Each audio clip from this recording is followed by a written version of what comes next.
Hi, kanang naalang tanak ko'y pangutana ba? Kinsa di nagbuhat anang mat? Ha? Kinsa ay nagbuhat anang mat? Ganong maglison-lison ba dyan mo sa inyong kinabuhi? Kadili ba nato ni madala sa to ang paglakaw sa pagpadako? Kaya nga no, umuanto ka sa tindahan, pangutanon pa din kung what is the spirit of this? What is the spirit of that? Ha?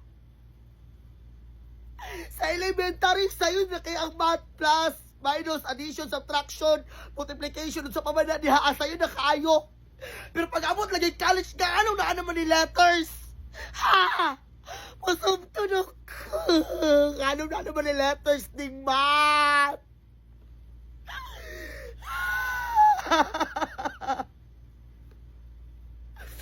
Unsaon malapagsun ng ABC, square root of ABC, divided by ABC, X and Y, ha? Unsaon na? Kamuno hiling kay mo bang palisod-lisod sa kinabuhi sa tao? Unless kung unsa imuhang course ka na kailangan ng math, pero ayaw ipokus sa tanang tao kay di na magamit. Ha? Siyon ko man hinuulit is questionnaire awa. Di ko ni ansira nun ako maglagot. Masabtak ko ha, masabtak ko.